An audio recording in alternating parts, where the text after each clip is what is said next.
बिस्मिल्लाहिर्रहमानिर्रहीम अस्सलामुअलैकुम वरहमतुल्लाहि वबरकातुहू। की हाल चाल है जी? ठीक ठाक हो? उम्मीद है अल्लाह ताला दे हुक्म दे नाल इंशाअल्लाह तुसी सारे ठीक ठाक होवोगे। अल्लाह ताला सब तरह दा फरमाए, अल्लाह ताला सब नूं अपने हिफ्ज़ और ईमान दे विच रखे। अज दे व्लॉग दे विच मैं तुहानूं एक इंतहाई अफसोसनाक वाक़या कि एक 70 साला बुजुर्ग आदमी जिहड़ा 4 मई का यह वाक़या सुबह के टाइम 4:30 बजे फजर की नमाज अदा करने वास्ते वजू करके मस्जिद वाली साइड नूं जा रहा। जो ही मस्जिद के कोल पहुंचदा, क्योंकि उस बंदे नूं पता सी सुबह के टाइम इस बंदे ने मस्जिद च नमाज पढ़न आना। उन्हें उहदा पिछा किया। 1 to 5 ते 3 बंदे आंदे ने, आके ते उहनूं गोलियां दे नाल छलनी कर दिंदे ने, गोलियां मार दिंदे ने। ते जिस वेले नाने ने मुड़ के वेख्या ते उहदा अपना नवासा ही सी, दोतरा सी। उन्हें कहा कि ए नवासे, तू मैनूं धोखे दे नाल मारिया, अगर सामने आके मारदा तो मैं तैनूं दसदा। वो नवासा जिहड़ा सी 1 to 5 तो फिर दोबारा उतरिया, उतर के उन्हें ब्रेस्ट मारिया, फिर अपने सके नाने नूं और उन्होंने मौके ते मार दिता और अपनी मैगजीन खाली कर दी। ते उस तो बाद ये अपने 2 दोस्तां दे नाल 1 to 5 ते 3 बंदे सी ये फरार हो जाते ने। ते इस दी मुकम्मल डिटेल कि उस नवासे ने, दोतरे ने अपने सके नाने नूं क्यों मारिया, उहदी मारने दी वजह की सी, अज दी इस वीडियो दे विच मैं तुहानूं दसांगा। ये वाकया शेखुपुरे दा एक इलाका आ, उत्थे मोमनपुरा, उत्थे ये वाकया पेश आया कि एक उत्थे आदमी रहिंदा।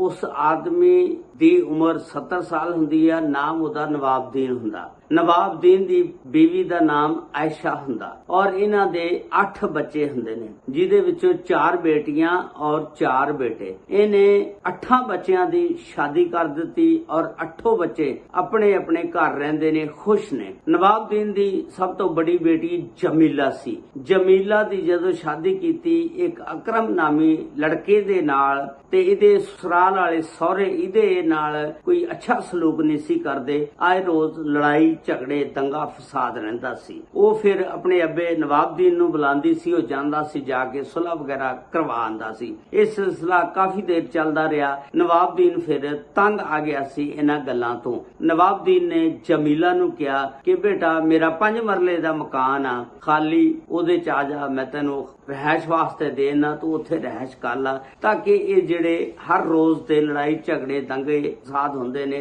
इन्हां तो बचिया जा सके, क्योंकि मैं किन्नी क देर आके ते सुलह कराई जावांगा। इस तरह जमीला ने कहा कि ठीक है अब्बा जी, जिस तरह तुसीं कहंदे हो। जमीला ने अपने घर दा सारा समान चुक्या और अकरम दे नाल उस घर दे विच शिफ्ट हो जांदे ने। उस तो बाद जमीला 2001 दे विच इत्थे शिफ्ट हुई और 2024 तक ये इत्थे रहे ने इस मकान दे विच। इस दौरान जमीला दे 4 बच्चे पैदा हुए, 2 बेटे और 2 बेटियां। बेटा जिहड़ा सी सब तो बड़ा, उहदा नाम उमर सी। ते उमर जिहड़ा सी इस टाइम उहदी एज जिहड़ी आ 22 साल हो चुकी सी।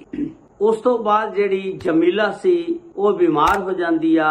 आस्ता आस्ता अपनी जिंदगी दी बाजी जिहड़ी आ बीमारी दे खिलाफ लड़दियां होइयां फौत हो जांदी आ। जिस वेले फौत हो जांदी आ, हुण मां तां फौत हो गई, ते 2024 दे विच फिर जिहड़ा सौहरा आ अकरम दा, नवाबदीन, क्योंकि ਉਹਦੀ ਬੱਚੀ ਤਾਂ ਫੌਤ ਹੋ ਜਾਂਦੀ ਆ, ਉਹ ਕਹਿੰਦਾ ਕਿ ਹੁਣ ਇਸ ਤਰ੍ਹਾਂ ਕਰਕੇ ਇਹ ਜਿਹੜਾ ਮਕਾਨ ਮੈਂ ਤੈਨੂੰ ਦਿੱਤਾ ਇਹਨੂੰ ਖਾਲੀ ਕਰ ਦੇ, ਮੈਂ ਇਹਨੂੰ ਵੇਚਣਾ। ਤੇ ਉਹ ਕਹਿਣ ਲੱਗਾ, ਅੱਬਾ ਜੀ ਕੀ ਕਰਦੇ ਹੋ? ਮੈਂ ਤਾਂ ਤੁਹਾਨੂੰ ਇਹਦੇ ਜਮੀਲਾ ਜਦੋਂ ਜ਼ਿੰਦਾ ਸੀ ਉਦੋਂ ਹੀ ਪੈਸੇ ਦੇ ਦਿੱਤੇ ਸੀ। ਉਹ ਕਹਿੰਦਾ ਯਾਰ ਤੂੰ ਮੈਨੂੰ ਬੇਵਕੂਫ ਨਾ ਬਣਾ, ਮਕਾਨ ਜਿਹੜਾ ਖਾਲੀ ਕਰ, ਮੈਂ ਵੇਚਣਾ ਆ। ਤੇ ਅਕਰਮ ਅੱਗੋਂ ਕਹਿੰਦਾ, ਅੱਬਾ ਜੀ ਤੁਹਾਡੀ ਜਿਹੜੀ ਹੁਣ ਯਾਦਦਾਸ਼ਤ ਆ ਨਾ ਉਹ ਖੋ ਚੁੱਕੀ ਆ, ਉਹ ਕੰਮ ਨਹੀਂ ਕਰਦੀ ਹੈਗੀ, ਤੇ ਤੁਹਾਨੂੰ ਹੁਣ ਯਾਦ ਨਹੀਂ ਹੈਗਾ ਜਦੋਂ ਜਮੀਲਾ ਜ਼ਿੰਦਾ ਸੀ ਤੁਹਾਡੀ ਬੇਟੀ, ਉਦੋਂ ਮੈਂ ਪੈਸੇ ਦੇ ਚੁੱਕਿਆ ਸੀ। ਤੇ ਉਹ ਕਹਿੰਦਾ ਯਾਰ ਜ਼ਿਆਦਾ ਤੜਤੜ ਨਾ ਕਰ, ਜ਼ਿਆਦਾ ਬੋਲ ਨਾ, ਜ਼ਿਆਦਾ ਹੁਸ਼ਿਆਰੀ ਨਾ ਦਿਖਾ, ਤੇ ਮਕਾਨ ਖਾਲੀ ਕਰ ਦੇ। ਆਖਰਕਾਰ ਜੀ ਉਹ ਮਕਾਨ ਖਾਲੀ ਨਹੀਂ ਕਰਦਾ ਅਕਰਮ।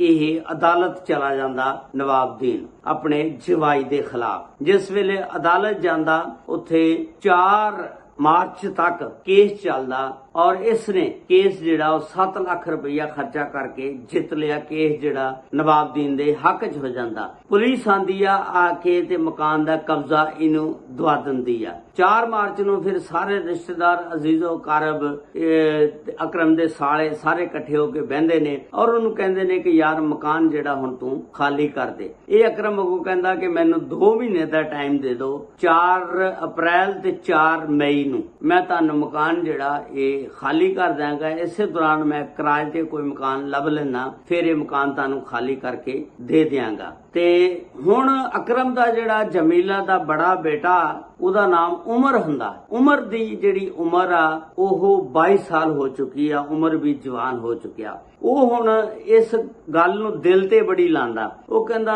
ਯਾਰ ਮਹੱਲੇ ਦੇ ਵਿੱਚ ਅਸੀਂ ਰਹਿੰਦੇ ਆ ਔਰ 24 ਸਾਲ ਹੋ ਗਏ ਇਸ ਮਕਾਨ ਦੇ ਵਿੱਚ ਰਹਿੰਦਿਆਂ ਹੋਇਆਂ। ਮੇਰੀ ਅੰਮੀ ਵੀ ਇੱਥੇ ਹੀ ਫੌਤ ਹੋਈ, ਅਸੀਂ ਸਾਰੇ ਭੈਣ ਭਰਾ ਇੱਥੇ ਹੀ ਜੰਮੇ ਪਲੇ, ਤੇ ਹੁਣ ਅਸੀਂ ਮਕਾਨ ਖਾਲੀ ਕਰ ਦਈਏ ਤੇ ਸਾਡੀ ਬੜੀ ਬਿਸਤੀ ਆ, ਨਾਂ ਦਾ ਮਸਲਾ ਆ, ਸਾਡੀ ਨੱਕ ਕੱਟੀ ਜਾਣੀ ਆ। ਤੇ ਉਮਰ ਜਿਹੜਾ ਉਹ ਪਲਾਨਿੰਗ ਬਣਾਉਂਦਾ, ਸੋਚਦਾ ਕਿ ਮੈਂ ਕਿਉਂ ਨਾ ਨਾਨੇ ਨੂੰ ਟਿਕਾਣੇ ਲਾਤਾ ਜਾਵੇ ਤਾਂ ਕਿ ਇਹ ਮਰ ਜਾਵੇ ਤੇ ਜਾਨ ਛੁੱਟੇ, ਇਹ ਜਿਹੜਾ ਮਕਾਨ ਸਾਡੇ ਕੋਲ ਰਹਿ ਜਾਏਗਾ। ਉਮਰ ਜਿਹੜਾ ਆਪਣੇ 2 ਦੋਸਤਾਂ ਦੇ ਨਾਲ ਮਿਲ ਕੇ ਪਲਾਨਿੰਗ ਬਣਾਉਂਦਾ ਤੇ ਇਹ ਜਿਹੜਾ ਫਿਰ ਨਾਨਾ ਜਿਹੜਾ 4 ਮਈ ਨੂੰ ਸੁਬਾਹ ਫਜਰ ਦੀ ਨਮਾਜ਼ 4:30 ਵਜੇ ਮਸਜਿਦ ਜਾਮਿਆ ਸਦੀਕੀਆ ਦੇ ਵਿੱਚ ਨਮਾਜ਼ ਅਦਾ ਕਰਨ ਵਾਸਤੇ ਜਾ ਰਿਹਾ ਹੁੰਦਾ ਕਿ ਇਹ ਨਵਾਸਾ ਜਿਹੜਾ ਉਮਰ ਆਪਣੇ 3 ਦੋਸਤਾਂ ਦੇ ਨਾਲ ਆਂਦਾ। ਇਹ ਤਿੰਨੋਂ ਜਣੇ 1 to 5 ਤੇ ਹੁੰਦੇ ਨੇ ਤੇ ਆ ਕੇ ਇਹਨੂੰ ਗੋਲੀ ਮਾਰਦੇ ਨੇ, ਬ੍ਰੈਸਟ ਮਾਰ ਦਿੰਦੇ ਨੇ, ਮੌਕੇ ਤੇ ਉਹ ਮਰ ਜਾਂਦਾ।